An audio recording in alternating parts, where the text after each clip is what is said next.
Ahora vamos a hablar con Edgardo Trivisono. Edgardo es médico, clínico y sanitarista. Precisamente queríamos hablar con él estas situaciones que se dan, ¿no? Cómo incluir a mayores personas en el ámbito de la cuarentena, cuando en realidad venimos acostumbrados a que cada vez seamos menos, o sea, se haya reducido el número de personas que tengan que compartir espacios. Edgardo, bienvenido, buen día. Lorena Ortiz, Santiago Montórfano y Alejandro López lo saludan. ¿Cómo está? Buen día, ¿cómo están ustedes? Un gusto. Gracias, igualmente, Edgardo. Bueno, ¿cómo están viviendo ustedes digamos, ya atravesamos los 120 días de cuarentena, Ernesto? ¿Cómo es que ustedes hacen el corte de estos 120 días? ¿Aprendimos algo o todavía nos resta rendir algunos capítulos?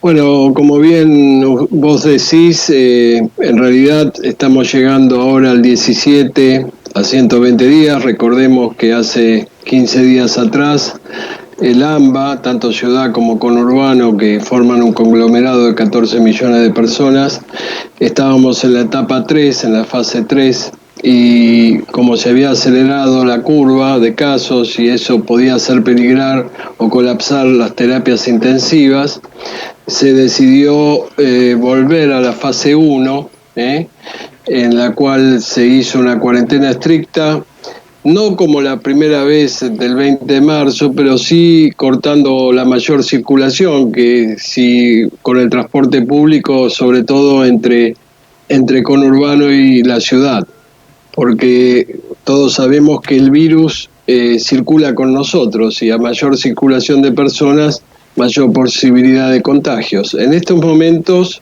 se está discutiendo la posibilidad de abrir la cuarentena, digamos, de flexibilizar, llevarla nuevamente a fase 3, agregando a lo mejor algunas actividades, sobre todo porque la crisis económica está pegando muy duro, tanto en ciudad como provincia, y también porque sanitariamente hay una estabilización de la curva de casos, un aplanamiento, si bien estamos transitando lo que yo digo el pico. Pero esta es una foto que nosotros vemos, la foto de hoy corresponde a 14 días atrás, es decir, que no sabemos exactamente en qué parte estamos y realmente nos vamos a dar cuenta del pico una vez que lo hayamos pasado, es decir, que empiecen a bajar lentamente los casos, se mantengan amesetados y sostenidamente y gradualmente vayan bajando. Con respecto a lo que preguntabas de cómo uno piensa, ¿para qué sirvió la cuarentena? Bueno, la cuarentena precoz sirvió para aplanar la curva desde un principio. Eso permitió que el sistema de salud, que realmente en la Argentina era frágil, permitió reacondicionar parte del sistema, aumentar las camas de terapia intensiva, aumentar los lugares de aislamientos, es decir, una serie de tareas que había que hacer, porque evidentemente ningún sistema de salud en el mundo está preparado cuando se dispara la curva en este tipo de pandemias. Lo vimos en Nueva York, lo vimos en el norte de Italia y en España inclusive. Pero bueno, eso hizo que al aplanar la curva se lentezcan los contagios y realmente además el tema del lentecimiento de los contagios hizo que pudiéramos administrar la cantidad de pacientes que podían recibir nuestros hospitales tanto en ciudad como en conurbano. Hoy estamos de una ocupación de camas a nivel nacional casi de 52% y a nivel del AMBA en un 61%, digo, de cama de terapia intensiva. Para que se den una idea, son 772 camas sobre un total de infectados activos de 57.000. Esto implica casi un poquito más del 1.5%. De todas maneras, la realidad es que, como siempre digo, la cuarentena es una herramienta eficaz pero no es la única herramienta. Las dos herramientas efectivas que se ha comprobado para poder convivir con el virus y detener el avance, mientras que no tengamos la vacuna, es la cuarentena y los testeos. Ahora, cuando hablo de testeos, hablo de salir a hacer la cantidad de testeos, aumentar la cantidad de testeos, detectar los casos, a bloquear, rastrearlos, los contactos y bloquear los focos.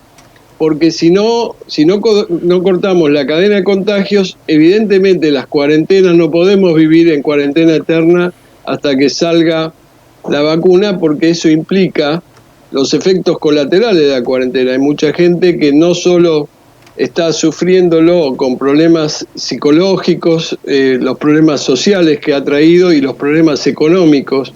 Entonces, la cuarentena es una herramienta útil, pero únicamente no es la única herramienta, hay que hacer las dos cosas. Y si usted me preguntó en qué estaríamos en mora, sería la cantidad de testeos, que todavía sigue siendo baja, porque Argentina tiene unos casi 10.000 testeos por día, y otros países de la región, salvo Bolivia, la mayor cantidad de países latinoamericanos tienen mucho más testeos que nosotros. Inclusive uno podría poner el ejemplo de Uruguay, un país chico, con 3,5 millones de personas, con una superficie parecida a la de la provincia de Buenos Aires, que no hizo una cuarentena obligatoria, sino que el presidente de Uruguay le explicó a la población uruguaya lo que tenía que hacer. La población, con muy buena conciencia social, acató esa idea, y hoy tienen uno de los porcentajes más bajos en Latinoamérica y en toda América de infectados y de muertes, igual que Paraguay. Pero bueno, la realidad es que no se puede comparar una megalópolis. Este es un virus que ha atacado fuerte en las grandes ciudades, lo vimos en Nueva York, por ejemplo, y estamos hablando de un conglomerado de 14 millones de personas, casi la tercera parte de la población del país.